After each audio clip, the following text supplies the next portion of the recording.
আসসালামু আলাইকুম দর্শক, সবাই কেমন আছেন?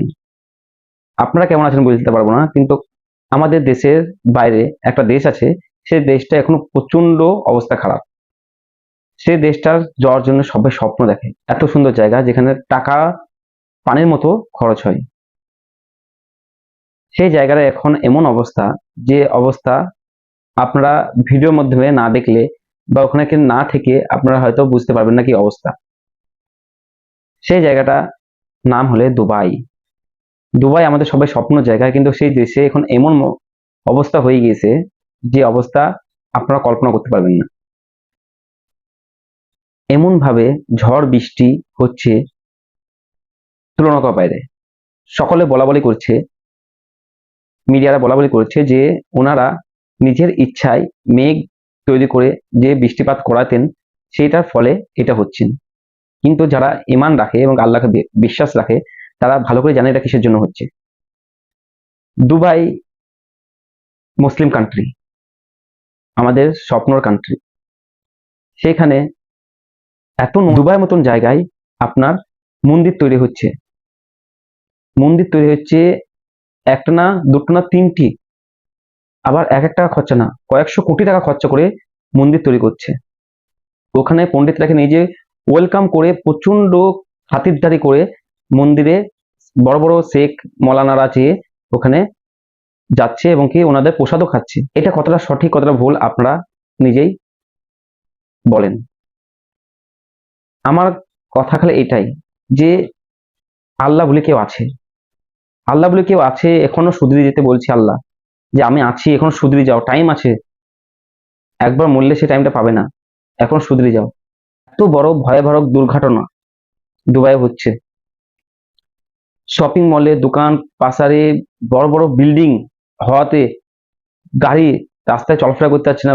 পুরো বন্যা হয়ে গিয়েছে দুবাইয়ের মতন জায়গায়, যে জন্য বৃষ্টি করানোর জন্য আপনার সায়েন্সের দ্বারাই আপনার মেঘ তৈরি করে বৃষ্টিপাত করতেন, সেটা করতেন। আর এখন এমন অবস্থা যেখানে বন্যা হয়ে গিয়েছে, মরুভূমি এলাকায় বন্যা হয়ে গিয়েছে।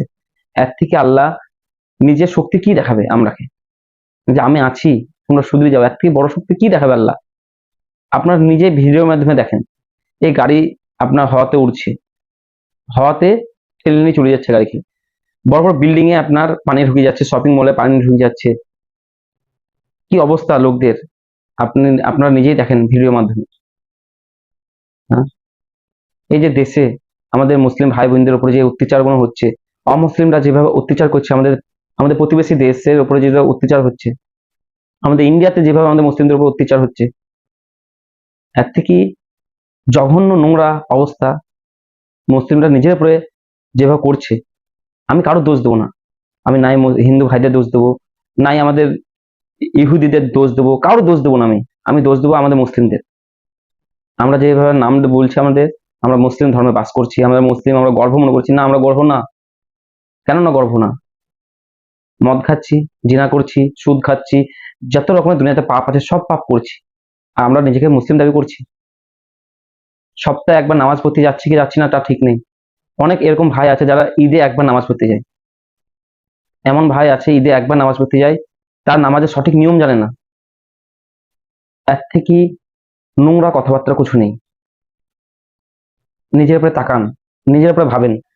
অন্যজনের উপরে আঙুল তোলার আগে নিজের উপরে আঙুল তুলেন, যে আপনি কতটা কথা, কতটা কাজ, কতটা জিনিসপত্র সঠিক করছেন।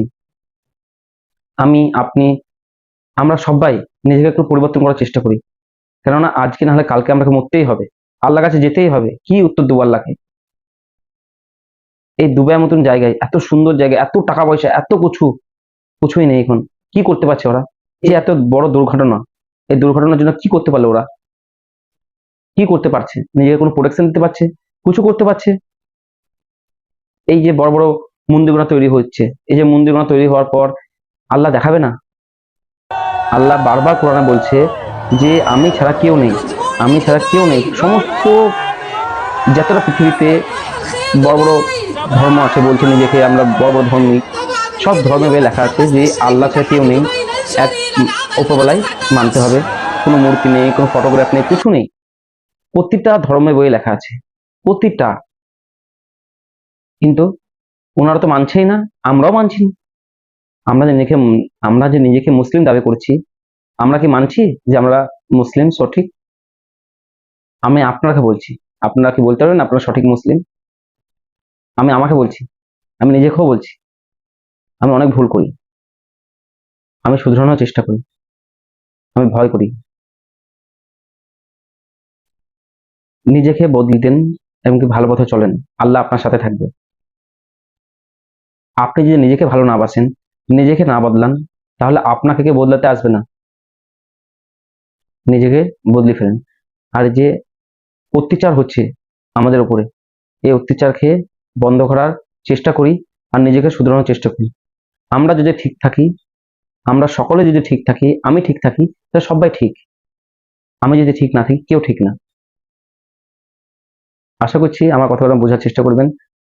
শোনার ক্ষেত্রে, বলার ক্ষেত্রে যদি কোনো ভুল হয়ে থাকে আমাকে ক্ষমা করবেন। ভালো থাকবেন। আসসালামু আলাইকুম।